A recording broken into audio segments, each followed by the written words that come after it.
বলছে হুজুর কমন পড়ছে 3টা। বলছে বল, যে লুঙ্গি, বদনা, গামছা। বলেন গোসলের ফরজকে লুঙ্গি, বদনা, গামছা?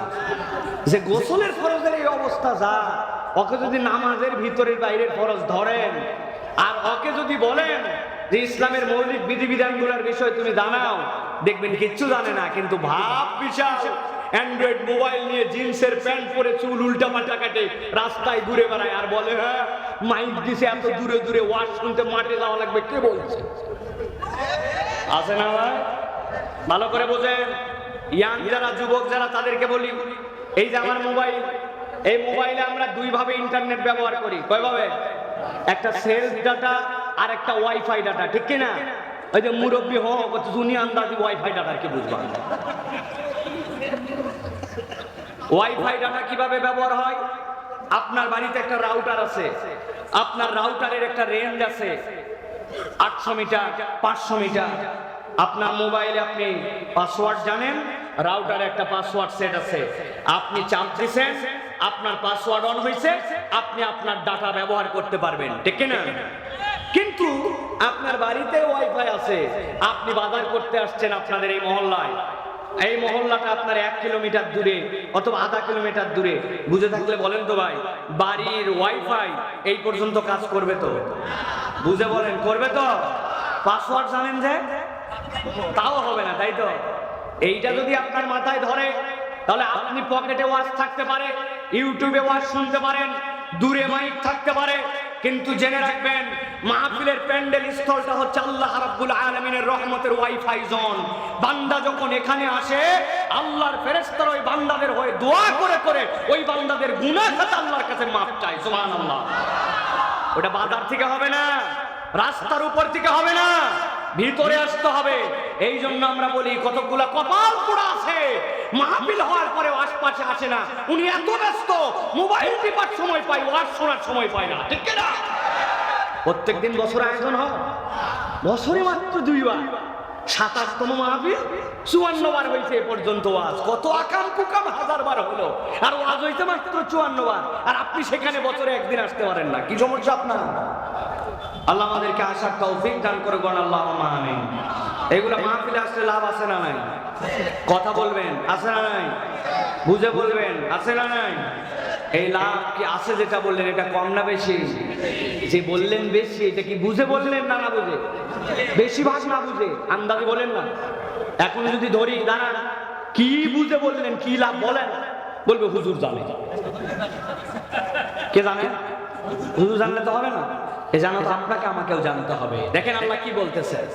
আল্লাহ রাব্বুল আমিন বলছেন, যদি তুমি কোরআনের কাছে আসো, মৌলিক এই কোরআনুল কারীম তোমাকে ন্যূনতম 4টা লাভ দিবে।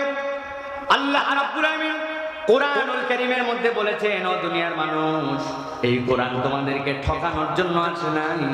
আল্লাহ নবীকে বলছেন, ফাযাক্কির ফা ইন্নায যিকরা তানফাউল মুমিনিন। আমি আল্লাহ আমার কাছে উপকারটা গোপন রাখলাম, কিন্তু নবী আপনাকে নির্দেশ দিলাম, আপনি জিকির দিয়ে স্মরণ করান। আপনি আপনার উম্মতকে যতবার স্মরণ করাবেন, আপনার উম্মত এই কোরআন দ্বারা বেনিফিটেড হবে। কি উপকার পাবো আমি জানি না। আমার বাচ্চাটা অসুস্থ, অনেক দিন ধরে ডাক্তার দেখাই, কাজ করে না। আমার স্ত্রীর সাথে আমার বনিবনা হয় না। আমার মেয়েটার বিয়ের জন্য পাত্র খুঁজতেছি, পাই না। ছেলের জন্য একটু উপযুক্ত বৌমা খুঁজতেছি, আমার হচ্ছে না। যে পরিমাণ কামাই করি ওইটাতে আমার সংসার চলে না। আমার রোগ বালাই ভালো হয় না, আমার ইমানের তারাক্কি হয় না। জানি না কার কোন সমস্যা আছে, আল্লাহ গোপন রেখেছেন। আল্লাহ বলছেন, ফাযাক্কির ফা ইন্নায যিকরা তানফাউল মুমিনিন। কোরআনকে মহব্বত করে স্মরণ করবে, যে কোরআনের হুকুম অনুযায়ী নিজের জীবনে প্রায়োরিটি দিয়ে কোরআনের হুকুমকে পালন করবে, যে আল্লাহ বলছেন আমি গ্যারান্টার হলাম বান্দার জীবনে কোরআন উপকার দিবেই দিবে। আল্লাহ রাব্বুল আমিন এরপরে বলছেন নবীকে, ও আমার হাবিব জানা, এই কোরআন মৌলিকভাবে 4টা উপকার মানুষের মধ্যে দিবে। কি উপকার দিবে? আল্লাহ বলছেন, ইয়া আইয়ুহান নাস ক্বাদ জাআতকুম মাওইযাতুম মির রাব্বিকুম ওয়া শিফাউল লিমা ফিস সুদূর।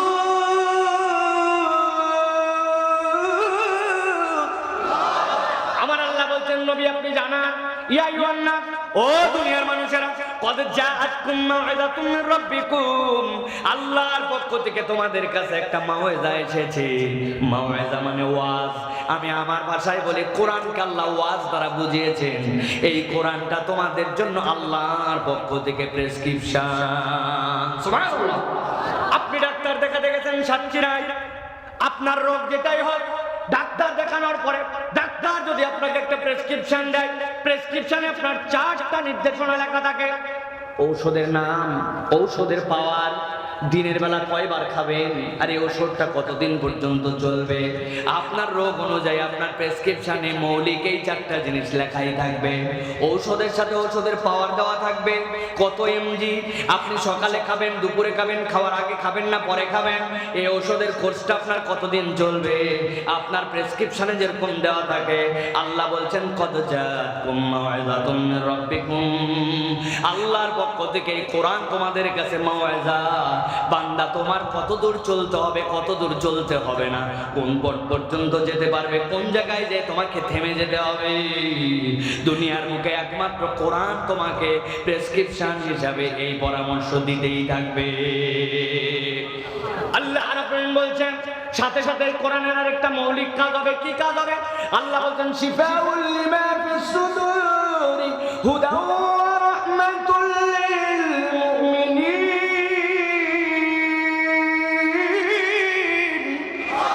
আমার আল্লাহ বলছেন, ও দুনিয়ার মানুষ, এই কোরআন তোমাকে ডাক্তারি করবে, কোরআন তোমাকে প্রেসক্রিপশন দেখাবে, তবে সব জায়গার জন্য কোরআন তোমার ওষুধ দিবে না। কোরআন তোমাকে এমন একটা জায়গার জন্য ওষুধ দিবে যেইটা না হলে তুমি ব্যর্থ, আর যেইটা পেয়ে গেলে বাকিগুলা তোমার কম বেশি হলেও তুমি সফল। আল্লাহ বলছেন কোরআন তোমার অন্তর বিনির্মাণ করবে। দুনিয়ায় যেই ব্যক্তির অন্তর ঠিক, আল্লাহ রাব্বুল আমিনের কাছে তার সব ঠিক, আর দুনিয়ার সব ঠিক কিন্তু তার অন্তর ঠিক নাই, আল্লাহর কাছে ওই বান্দার 1 পয়সাও দাম নাই। দুনিয়ার বুকে 15 বার টানা ক্ষমতায়, আরে 15 খানে 150 বছর থাকতে পারে। দুনিয়ার বুকে হাজার হাজার বিঘা জমি, বিরাট পাওয়ার কথাবার্তায় মানুষ তাকে ভয় করে। সুপার পাওয়ার, দুনিয়ার সেরা বাড়ি, সেরা গাড়ি।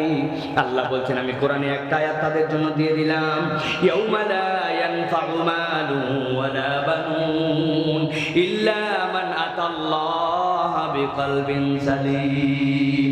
দুনিয়াতে যদি আসো, মৃত্যু নামক যানবাহনে করে আমার কাছে আসা লাগবে, আর আমার কাছে যদি আসতেই হয়, তুমি দুনিয়ার যেই হও না কেন, ইয়াউমা লা ইয়ানফাউ মালু ওয়ালা বানুন, আল্লাহর কাছে যাওয়ার পরে কত পাওয়ার ছিল, কতদিন ক্ষমতায় ছিলে, কত দাপট ছিল, কত বিঘা জমি ছিল, কত সুপার পাওয়ার ছিল, একটাও কাজ দিবে না। আল্লাহ বলছেন তুমি যদি মুসলমান হয়ে আল্লাহর কাছে আসতে পারো, তোমার অন্তরকে সালিম বানায় নিয়ে আল্লাহর কাছে আসতে পারো, দুনিয়ায় ভিক্ষুক ছিলে তাতে কিচ্ছু যায় আসে না। তুমি আল্লাহর কাছে ঈমান নিয়ে আসলে আর অন্তর ঠিক করে আসলে, আল্লাহর কাছে ওইটাই গ্রহণ হয়ে যাবে। সুবহানাল্লাহ। এই জন্য প্রিয় ভাইয়েরা, অন্তর যার ঠিক তার সব ঠিক, অন্তর ঠিক না থাকলে ঠিক নাই। ভালো করে বুঝেন, আমি শত শত জায়গায় উদাহরণ দেই, আপনাদের কাছেও বলি। হঠাৎ করে আপনাদের এলাকার একটা ছেলে পেপারে বিজ্ঞাপন দেখছে, সেনাবাহিনীতে লোক নিবে সেকেন্ড লেফটেন্যান্ট। সেকেন্ড লেফটেন্যান্ট বুঝেন, সাধারণত সৈনিকে লোক নেয়, সৈনিকের র্যাঙ্ক বাড়তে বাড়তে যত দূর যাক, সারা জীবন শেষে ওকে ওয়ারেন্ট অফিসার হওয়া লাগবে, এর উপরে আর কোনো র্যাঙ্ক নাই। কিন্তু যদি কেউ কমিশন র্যাঙ্কে সেনাবাহিনীতে ঢুকে, সেকেন্ড লেফটেন্যান্টে ঢুকলে সে সেখান থেকে ব্রিগেডিয়ার হয়ে যেতে পারে, বিরাট বড় পদে চলে যেতে পারে, সেনাবাহিনীর প্রধানও হতে পারে। ওই ছেলে দেখছে পেপারে বিজ্ঞাপন দিছে, কি কি যোগ্যতা? 1 নম্বর যোগ্যতা 5 ফিট 6 ইঞ্চি লম্বা হওয়া লাগবে। 2 নম্বর যোগ্যতা এইচএসসি পর্যন্ত সেকেন্ড ডিভিশন হওয়া লাগবে। 3 নম্বর যোগ্যতা কোনো থানাতে ফৌজদারি কোনো মামলা থাকা চলবে না। 4 নম্বর যোগ্যতা ওই ছেলেটার শারীরিকভাবে ফিটনেস সার্টিফিকেট লাগবে, ফিট হতে হবে শারীরিকভাবে। ওই ছেলে লাভ দিয়ে উঠে বলছে, বাপরে বাপ, আমার যা যা লাগবে সব কোয়ালিটি আরো বেশি আছে, চাইছে 5 ফিট 6 ইঞ্চি, আমি 6 ফিট লম্বা। চাইছে সেকেন্ড ডিভিশন, উভয়টাতে ফার্স্ট ডিভিশন। বাপ দাদা 14 বংশে আমাদের কোনো রকম ফৌজদারি মামলা তো নাই। সাথে সাথে আমার ফিটনেস চমৎকার দেখতে শুনতে ওই ছেলে আবেদন জমা দিয়ে দিয়েছে, ঢাকা থেকে কাগজপত্র চলে আসছে, অমুক তারিখে ঢাকা সাভার ক্যান্টনমেন্টে চলে আসবে। ওই ছেলের সব কাগজপত্র নিয়ে চলে গেছে ঢাকা ক্যান্টনমেন্টে সেকেন্ড লেফটেন্যান্টে যোগদানের জন্য। যাওয়ার পরে প্রথমে বলছে এই যে দড়ি দিয়ে 5 ফিট 6 ইঞ্চি মাপ করা আছে ওই বরাবর দাঁড়ায় দেখে মুখের এই জায়গায় বাইরে যাই, বলছে তুই নিচ দিয়ে যা, এত লম্বা কেন? কাগজপত্র দেখাও, সেকেন্ড ডিভিশন হলে হয়, উভয়টাতে তার গোল্ডেন এ প্লাস, কাগজপত্র কমপ্লিট, থানা ক্লিয়ারেন্স। থানার কাগজ দেখায় দেখছে থানার থেকে বাপ দাদার বংশে কোনো ফৌজদারি মামলা নাই। দেখতে সুন্দর সুন্দর, এখন বলছে খালি গাও, খালি গাওয়ার পর এখন মাপ লাগাও। সামনে চলে গেছে, যাওয়ার পরে যিনি ফিজিক্যাল ইনস্ট্রাক্টর উনি বলতেছে হাত দুটা সামনের দিকে সোজা করো। ওই ছেলে বিরাট লম্বা চওড়া, দেখতে সুন্দর, সার্টিফিকেট সব ক্লিয়ার, হাত দুটা যেই না সামনের দিকে সোজা করতে বলছে। ডান হাতটা সোজা কিন্তু বাম হাতটা একটুখানি নখগুলা বাঁকা। যেই ব্যক্তি ওনার পরীক্ষা নিতে বল যাই বেকুব, বাম হাত তোমার বাঁকা কেন, বাম হাত সোজা করো। সাথে সাথে বলছে স্যার আমার সব ঠিক আছে কিন্তু জন্মের থেকে আমার এই 4টা নখ একটু বাঁকা। বুঝে থাকলে বলেন তো ভাই, 6 ফিট লম্বা, উভয়টাতে ফার্স্ট ক্লাস, থানা ক্লিয়ারেন্স আছে, দেখতে অনেক সুন্দর, কিন্তু বাম হাতের 4 আঙ্গুল যদি একটুখানি বাঁকা হয়, ওই ছেলেটাকে সেনাবাহিনী থেকে সুযোগ দিবে? কথা বললেন না, দিবে? আবার আল্লাহ রাব্বুল আলামিন বলছেন ভালো করে বোঝো, কদ জাআতকুম মাউইযাতুম মির রাব্বিকুম ওয়া শিফাউল লিমা ফিস সুদুরি ওয়া হুদাও ওয়া রাহমাতুল লিল মুমিনিন। এই বান্দা ভালো করে বোঝো, এই কোরআন তোমার দুনিয়ার বুকে তুমি সাদা না কালো, ধনী না গরিব, দুনিয়ায় তোমার অবস্থান কত উপরে ছিল নিচে ছিল, এগুলো একটাও তোমার জন্য দেখার বিষয় হবে না। কোরআনের আলোকে তোমার অন্তর যদি ফিটনেস সার্টিফিকেট পায়, আল্লাহ রাব্বুল আলামিন তোমার জন্য জান্নাতকে সিলেক্ট করবেন। আর দুনিয়াতে কেউ তোমার অন্তর ঠিক করতে পারে না, কোরআনুল কারীম ছাড়া অন্তর ঠিক করার কোনো মাধ্যম আর নাই। আপনি ঠিক বললেও ঠিক, না বললেও ঠিক। আপনার সাতক্ষীরার জুতাচোর ধরা পড়ছে মসজিদের মধ্যে, আসরের নামাজের পর খবর হয়েছে মসজিদে জুতাচোর ধরা পড়ছে, যেইগুলা বাজারে ছিল নামাজ পড়েনি, ওদের কয়েছে খবর দিতে চল হাত গরম করে আসি। দৌড়ায় চলে গেছে, যাওয়ার পরে কিল ঘুষি। খানিকক্ষণ পর একজন বলছে আচ্ছা যেই জন্য ঘুষাচ্ছি কোন জুতা চুরি করছিল একটু দেখা তো। তাকায় দেখে জুতা দেইটা মাথা খারাপ, যদি জোর করেও কারো কাছে বিক্রি করে তাও 60 টাকায় কিনবে না। এত মার, এত ধর, কত ঘাবড়ায় গেছে, হায় হায় এত মারলাম। এবার আপনাদের কাছে জিজ্ঞাসা করবো, যদি ঘুমায় না যান উত্তর দিবেন। যেই লোক মসজিদের জুতা চুরি করে বিরাট শিক্ষিত, অনেক টাকা পয়সা, সমাজে বিশাল সম্মান, কথা বলেন। সমাজে তার সম্মান নাই, টাকা পয়সা নাই, কিচ্ছু নাই, কিন্তু এই জুতা চুরি করার কারণে তাকে আপনি আমি পর্যন্ত কিলঘুষি লাগালাম। কিন্তু আপনার এলাকার ব্রিজ খেয়ে ফেললো, রাস্তার মধ্যে যেটা 1 নম্বরে পাথর দেওয়ার কথা ছিল ওই জায়গায় 2 নম্বরই, যেই রাস্তার মধ্যে দেওয়ার কথা ছিল বিটুমিন ওই জায়গায় কেরোসিন, যেই জায়গায় মোটা মোটা রড দেওয়ার কথা ছিল ওই জায়গায় দিছে পাঁচ। আছে না? এবার জিজ্ঞাসা করবো, বলেন তো ভাই যে কাজ করলো ওকে জুতা চোরের মতো অশিক্ষিত না শিক্ষিত? ওর সমাজে অবস্থান আছে না নাই? ওর বাড়ি ঘরের অবস্থা জুতা চোরের মতো খারাপ না ভালো? ওকে অশিক্ষিত না শিক্ষিত? কই তাহলে পরিবর্তন হলো না কেন? এত শিক্ষায় এত দীক্ষায় ব্যাংক খাওয়া হয়ে গেল, দেশের টাকা বিদেশে চলে গেল। রাস্তা যেটা আসলাম খুলনা পর্যন্ত লাগলো 3 ঘন্টা, বাকি রাস্তা 15 বছরে কাজ হলো না। কত মন্ত্রী পর্যন্ত এখানে পার হয়ে গেল, ব্যাপার কি ঠিক না? তার মানে কি? তার মানে পরিবর্তনটা যদি কোরআন দিয়ে হতো তাহলে এইটা চোর আর হতো না, এইটা যত শিক্ষিত হতো তত সমাজের জন্য কাজে লাগতো। আল্লাহ রাব্বুল আলামিন এই জন্য বলছেন, আমি কোন দলের পক্ষে বা বিপক্ষে বলছি না, ভালো করে মাথা কাটায় বুঝেন, কেউ আমাদের শত্রু, কেউ আমাদের মিত্রের কম নয়। কিন্তু আল্লাহ কোরআনুল কারীমের মধ্যে বলছেন তোমার অন্তরটা কোরআন দিয়ে পরিবর্তন হওয়া লাগবে। কোরআন দিয়ে যদি পরিবর্তন না হয়, রমজান মাসে যদি জোর করে ওই লোককে বলেন 1 গ্লাস পানি খাও, উল্টা আপনাকে এক থাপ্পড় দিবে। ব্যাকবল কোথাকার, আমি রোজা আছি জানিস না? রোজা আছে তাই কি ঘরের মধ্যে যায় খা, বাথরুমের মধ্যে 1 গ্লাস পানি খা। বাথরুমের মধ্যে আল্লাহ দেখে না, বাথরুমের মধ্যে আল্লাহ ওনার পানি খাওয়া দেখে, কিন্তু জনগণের টাকা মারি খায় হাইকোর্ট বানায় দেয়, রাস্তা গোটা গিলে ফেলে, ব্রিজ গোটাই খাইয়ে ফেলে, আল্লাহ ব্রিজ খাওয়া দেখে না। দেখে আল্লাহ। তার মানে কি বুঝানোর জন্য বলছি, তাহলে সে কোরআনের কনসেপ্ট হৃদয়ের মধ্যে ধারণ করে নাই, সে আল্লাহ রাব্বুল আলামিনকে পর্যন্ত ভূগোল পড়াতে চায়, ঠিক কি না? এরকম লোক সাক্ষীরাই নাই। শিওর।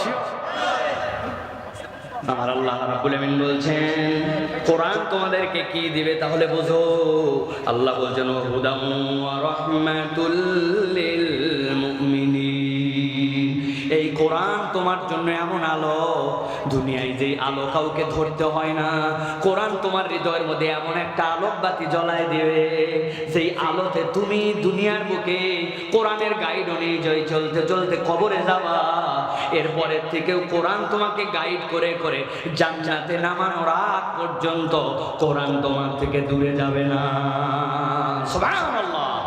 অতএব এই কোরআন ওয়ালা হতে হবে আমাদেরকে, এই কোরআন হৃদয় ধারণ করতে হবে, এই কোরআনের পক্ষে থাকতে হবে।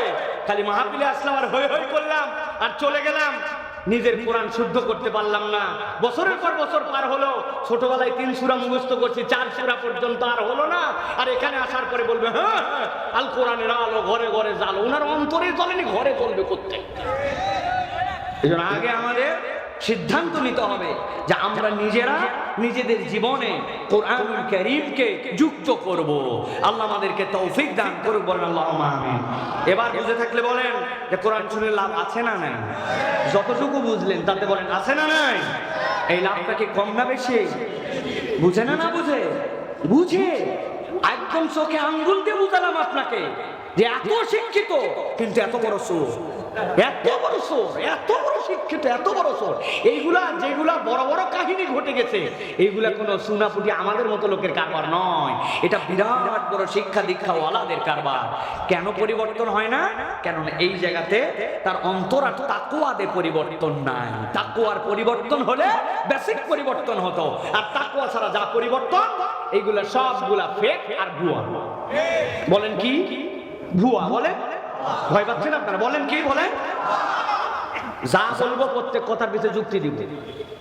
10 বছর আগে আমার পাসপোর্ট ফুরাইছিল, এখনকার মতো না, এখন তো বহুত আগাইছে, তখন অত আগাই নাই, কিন্তু তখনও পাসপোর্ট অফিসে সিসি ক্যামেরা লাগাই ফেলছে।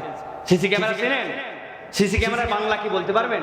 সিসি ক্যামেরার বাংলা হচ্ছে কুত্তা টিভি।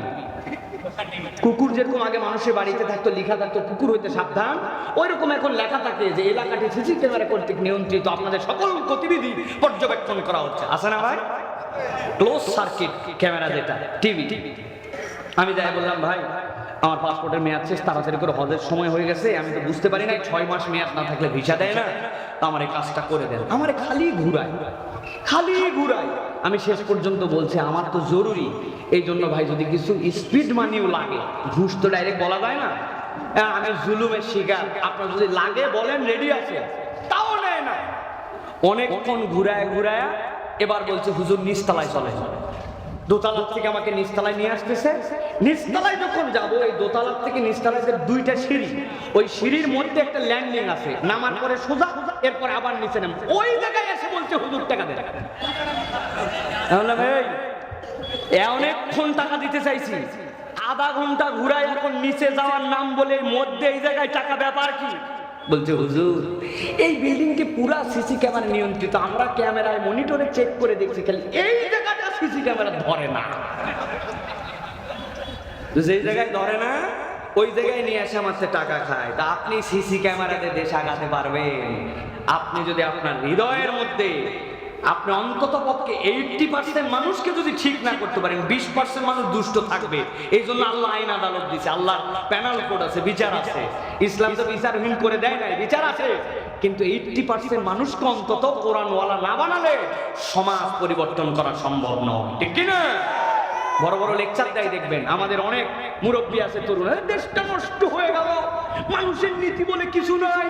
কিন্তু বড় টাউন, ওর বাপ মরে যাওয়ার পর 50 বছর পার হয়েছে, ও বোনের জমি আজ পর্যন্ত ঠিক মতো দেয় না, ও আবার দেশের সরকারের ভুল ধরে। চিটিং, পাক্কা চিটিং। চিটিং, আছে না এরকম?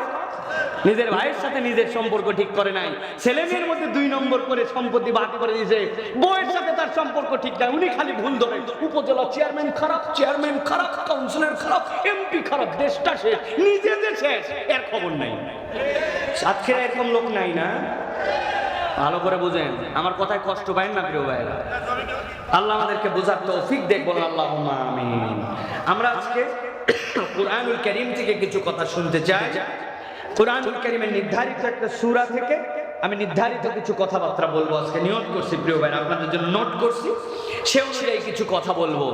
আল্লাহ রাব্বুল আলামিন আমাদের যেন আজকের বসা আসা, এই যে নতুন কমিটির ভাইরা আমাদের দায়িত্ব নিয়ে এই মাহফিল আয়োজন করেছেন এবং আমাদেরকে ইনভাইট করার জন্য তারা যে পরিমাণ পরিশ্রম করছেন চিন্তার বাইরে, যে আসতেই হবে, এই পর্যায়ে এরকম সময় আল্লাহ রাব্বুল আমিন আমাদেরকে নিয়ে আসলেন, আমরা কিছু কোরআনের কথা যেন শুনে বাড়িতে যেতে পারি, এই সময়টা যেন আমাদের মূল্যায়ন হয়, আল্লাহ যেন সেরকম আমাদেরকে তৌফিক দেন, বলেন আল্লাহুম্মা আমিন।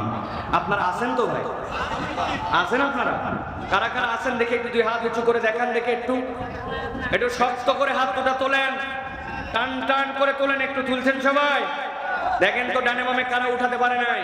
সাতক্ষীরার দিকে হাত সোজা করা যদি এরকম হয় তো এরকম করেন, আর যদি এরকম হয় তো এরকম করেন। সোজা হাত এরকম সোজা করছে সবাই, পিছন দিকে এবার একটু টানা দেন, পিছনে টানা দেন, ডানে বামে একটু নড়াচড়া দেন, কোমরটা নড়ান, হাতগুলো শক্ত করে একটু আনন্দের সাথে তোলেন। আপনারা মনে হচ্ছে যে বাধ্য হয়ে উঠেছেন একবারে, হাত সোজা করেন, করছেন সবাই? আর শক্ত হয়েছে দেখি, এবার একটুখানি গলাটা পরিষ্কার করেন। হয় নাই, এতগুলো লোকের গলা পরিষ্কার না, ভালো করে পরিষ্কার দেন, দিছেন? এবার হাত এবার সোজা করেন, সোজা এইরকম করে সোজা করেন, এরকম সোজা করেন, করছেন না? এবার ডানে বামে নড়াচড়া দিছেন, এবার হাত দুটা বুক বরাবর নেন, এই বরাবর। এবার যখন আমরা একটা তাকবীর দিব, আপনার আকাশ বাতাস মুখরিত করে একটা আল্লাহু আকবারের হুঙ্কার দিবেন। পারবেন ইনশাআল্লাহ? যারা পারবেন তারা আল্লাহুম্মা আমিন বলেন। সবাই বলছে? অনেক লোক আছে, আপনি যতই আল্লাহু আকবার বলতে বলেন এদের ব্যাটারি শেষ, আছে না ভাই? আপনি লিল্লাহি তাকবীর বলেন, আল্লাহু আকবার, আল্লাহ মানে শেষ একবারে। এই ব্যাটারি ফিউজ ব্যাটারি না, এটা হিম্মতালা ব্যাটারি, যারা আল্লাহর নাম বলে গলা ভেঙে গেলে যাবে এরকম